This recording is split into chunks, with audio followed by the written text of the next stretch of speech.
Olá, gente, graça e paz, Eliade aqui, tudo bom? Nos nossos PGs nós estamos meditando no livro de Daniel, tá certo? E esse fim de semana passado nós estudamos o capítulo 9 de Daniel. E o capítulo 9 de Daniel é um capítulo bem interessante, ele tem 27 versículos, tá certo? É um capítulo bem conhecido porque fala a respeito das 70 semanas, as famosas 70 semanas de Daniel. Mas eu acho interessante porque dos 27 versículos, 19 falam a respeito de uma oração intercessória de Daniel e apenas os 8 restantes nos falam a respeito dessas 70 semanas, tá certo? E assim, uma questão que eu acho importante quando a gente vai analisar as escrituras é a gente não se perder em especulações, não viajar na maionese, tá certo? E embora esse texto tenha algumas coisas que a gente consiga entender das 70 semanas de Daniel, o meu foco não é hoje, pelo menos, as 70 semanas, mas é a oração intercessória de Daniel. E eu acho interessante, por quê? Porque lá no capítulo 29 de Deuteronômio vai falar o quê? Que as coisas ocultas pertencem a Deus, mas as coisas reveladas pertencem a nós e aos nossos filhos. E esse é sempre o meu foco quando eu ler a palavra de Deus. Se há alguma coisa de difícil interpretação e eu não consigo resolver por interpretação sistemática, análise cuidadosa do texto, eu fico em paz. Provavelmente aquilo não é que não seja importante, gente, calma lá. Aquilo ali não é tão importante para a minha salvação, porque as coisas relativas à salvação, essas sim, são bem claras nas Escrituras, tá certo? Mas vamos olhar aqui o texto de Daniel 9. No primeiro ano de Dário, filho de Assuero, da linhagem dos Medos, foi constituído rei sobre todo o povo caldeu babilônio. No primeiro ano do seu governo real, eu, Daniel, compreendi, mediante a leitura atenta das Sagradas Escrituras, de acordo com a palavra do Senhor, concedida ao profeta Jeremias, que a desolação de Jerusalém iria durar 70 anos. Então, a primeira lição que a gente tirou no estudo do nosso PG foi que mesmo os profetas de Deus recorriam à palavra escrita de Deus, tá certo? Isso é muito importante porque hoje nem todo mundo, mesmo no meio evangélico, dá a devida importância à escritura sagrada, tá certo? E nós somos um povo que é um povo descendente da reforma. A reforma protestante, ela teve um dos seus lemas, o sola escritura, ou seja, trazer novamente a ênfase na importância das escrituras como fonte de revelação suprema de Deus, tá certo? Pela qual nós conhecemos a Deus, tá certo? É uma fonte autoritativa que chama, tá certo? Então o próprio profeta Daniel, acostumado a ter visões de Deus, acostumado a falar com Deus de maneira íntima, recorre às escrituras para interpretar os seus sonhos, as suas coisas. Isso é importante para que a gente sempre bata palavra com palavra, tá certo? A melhor maneira de você interpretar a palavra de Deus é através da própria palavra de Deus.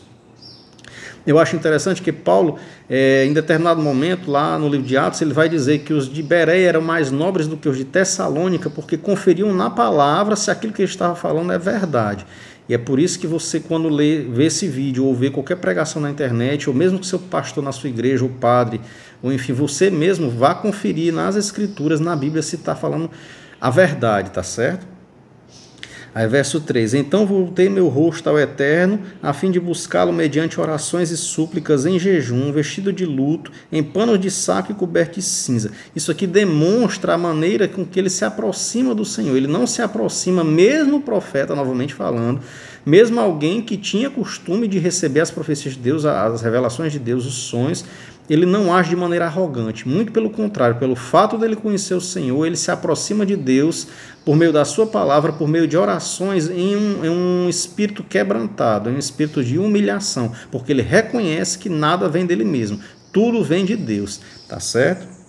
E aí nos versos seguintes, do 4 ao 19, ele faz a oração intercessória dele.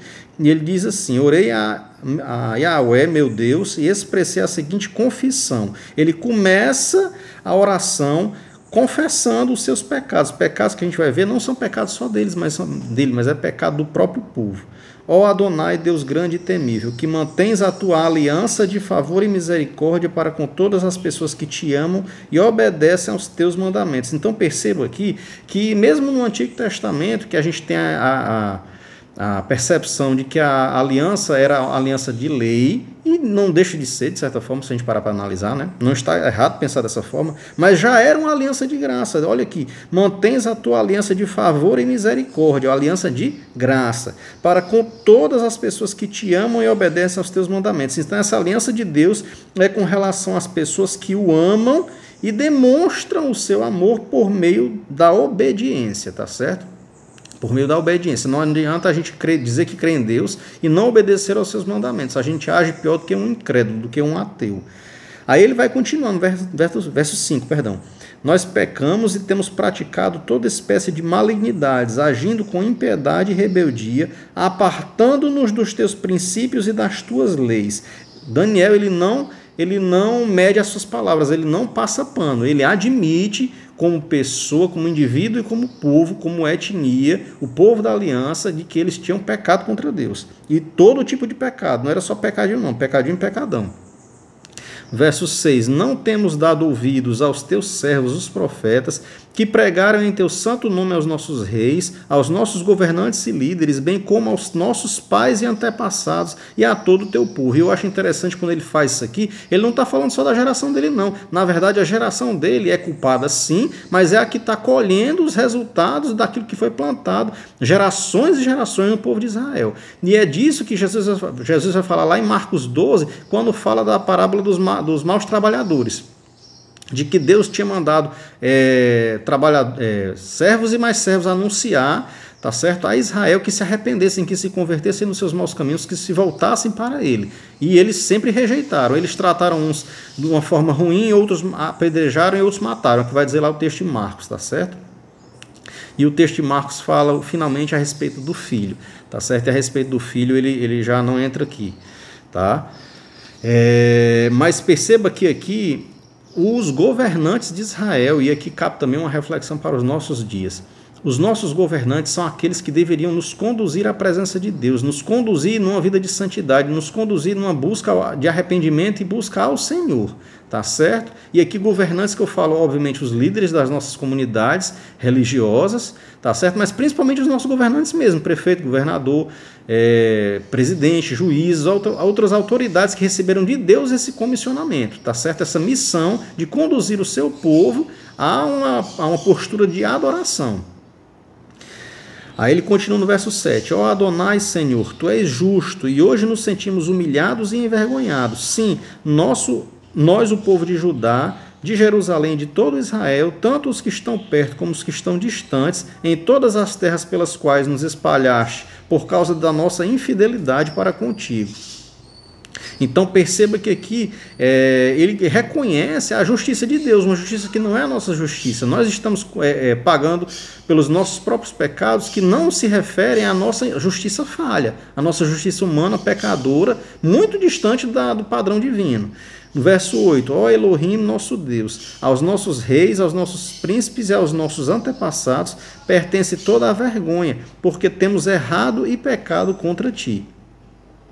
Mas a Elohim, nosso Deus, pertence à misericórdia e o perdão, apesar de termos sido tão rebeldes contra ele. Novamente, Daniel exalta a misericórdia e o perdão de Deus, uma misericórdia que se estende muito mais do que mereceríamos, porque nós merecemos só o castigo, só o inferno, tá certo? Mas Deus, que é rico em misericórdia, generoso em misericórdia, nos oferece a cada dia o seu perdão. Verso 10, não te demos ouvidos, ó nosso Yahweh Elohim, Deus eterno e soberano, tampouco prestamos reverência e obediência às leis que nos deste por intermédio dos teus servos, os profetas. Portanto, todo Israel transgrediu a tua lei, desviando-se para não obedecer à tua voz. Por isso, a maldição, o juramento que está escrito na Torá, a lei de Moisés, servo de Elohim, nosso Deus, se derramou sobre nós, porque erramos e pecamos contra ele. Então Daniel aqui, ele está se referindo ao capítulo 28 de Deuteronômio, que fala a respeito das bênçãos e maldições. Bênçãos se o povo de Deus obedecesse à lei de Deus prescrita por meio de Moisés, e as maldições quando eles desobedecessem à lei, porque na verdade, infelizmente, Moisés estava profetizando, era a queda do povo de Israel, tá certo? Mas nós colhemos aquilo que plantamos. Verso 12. Cumpriste assim a tua palavra pregada em advertência contra nós e contra nossos líderes e governantes, trazendo-nos a todos a mais ampla e profunda desgraça, porquanto nunca se fez debaixo de todo o céu o que se tem feito a Jerusalém. Como está escrito na Torá, a lei de Moisés, toda esta desgraça nos sobreveio, e ainda assim não temos buscado o favor de Yahweh, nosso Deus, afastando-nos de nossas malignidades e obedecendo à tua verdade. Por isso Yahweh preparou este castigo e zelou para que caísse na hora apropriada sobre todos nós, pois nosso eterno Deus é justo em tudo que pensa e realiza, e nós de fato não temos obedecido à sua voz. Então perceba que o castigo de Deus não é gratuito. O castigo de Deus, conforme o texto de Isaías como um todo vai falar sobre isso, que Deus castiga o filho que ama. Como assim? Ele nos castiga com vistas a nos trazer de volta a sua palavra, a nos trazer de volta a comunhão com ele. Não é um castigo só por sadismo, digamos assim, né? Tá certo? Verso 15. Ó nosso Deus Todo-Poderoso, que tiraste o teu povo da terra do Egito com braço forte e mediante teus atos magníficos fizeste o teu nome conhecido como hoje se vê.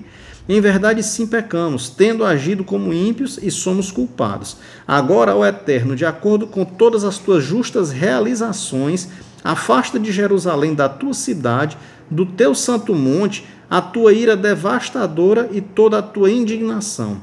Sim, foram os nossos pecados e as iniquidades de todos nós, desde os nossos antepassados, que fizeram de Jerusalém e do teu povo este grande motivo de zombarias para todos os que nos rodeiam. Então percebam que Daniel ele reconhece que o castigo que sobreveio a Jerusalém e Israel, Judá no caso, não era simplesmente pelos babilônios. Os babilônios foram a mão de Deus nesse caso, mas o próprio Deus castigou Israel, tá certo? Então muitas vezes nós escolhemos as consequências dos nossos pecados, somos castigados por Deus, e as diversas situações da vida são como instrumentos nas mãos de Deus para nos castigar, tá certo? Nos castigar novamente, com o intuito de nos trazer para perto de Deus de novo, tá?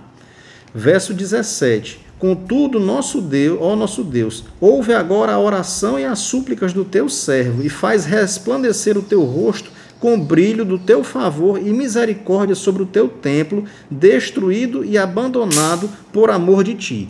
Então perceba que o que acontece aqui? Ele está suplicando a Deus, e aqui eu acho interessante porque lá nos Salmos, a teologia dos Salmos fala a respeito disso. Nós louvamos a Deus por quem Ele é, os seus atributos que ele resolveu nos revelar, pelo aquilo que ele faz, aquilo que ele fez na nossa história, indivíduos e povo, e aquilo que ele nos dá, tá certo? Então é por isso que nós louvamos a Deus, que é o que Daniel faz. E aí ele pede que o nome dele seja que Deus restaure a sorte de Israel, não simplesmente para receber das bênçãos de Deus, mas para que o próprio nome de Deus seja glorificado no processo. E esse deveria ser a nossa oração. E aí, gente, Daniel ele termina esse pedaço, essa oração. O finalzinho é que ele faz a súplica dele, mais voltado novamente a isso que eu falei. Inclina, pois, verso 18, os teus ouvidos, ó meu Deus, e ouve este apelo. Abre os teus olhos e observa a completa ruína da cidade que leva o teu nome. Porquanto não lançamos nossos rogos diante da tua face, acreditando de alguma maneira em nossos atos de justiça, mas confiados em teu imenso favor e misericórdia. Daniel aqui ele não se apoia na sua capacidade, na sua santidade, no seu relacionamento com Deus, não. Ele reconhece que é pecador. Deveria ser assim também a nossa oração. Ó Deus, me dá o que eu estou pedindo, não é porque eu mereço, não. Tá certo? Mas é porque tu és justo, porque tu és bom. E olha que ele está pedindo aqui o favor sobre a cidade de Jerusalém, como eu falei, né? Para que o nome de Deus seja glorificado. O que é uma motivação muito justa, convenhamos, né? Mas olha só, ele acredita que confiados em teu imenso favor e misericórdia. Então a oração de Daniel era uma oração de fé. Uma oração de fé. Ele acreditava que seria respondida. E nós que muitas vezes oramos, pedimos coisas absurdas, e nem acreditamos, e ainda bem que não acreditamos, porque não receberemos mesmo, né? Sendo assim, verso 19 para concluir. Ó Adonai, ouve, ó Eterno, perdoa, ó Senhor, vê e age. Por amor de ti, meu Deus, atende-nos sem tardar, pois a tua cidade e o teu povo levam o teu nome.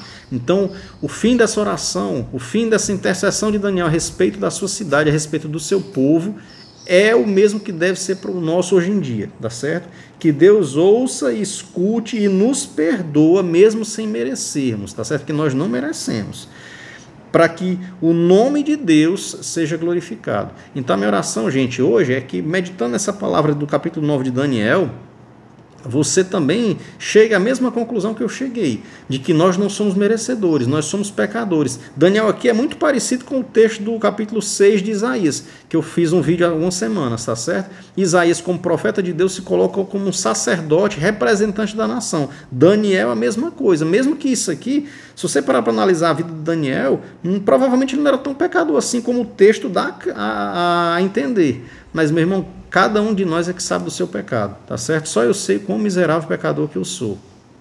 Então, junte-se comigo nesse pedido de oração, que o Senhor derrame da sua graça e da sua misericórdia nas nossas vidas, não simplesmente para melhorar a nossa sorte, mas para que o nome dele seja glorificado nesta terra.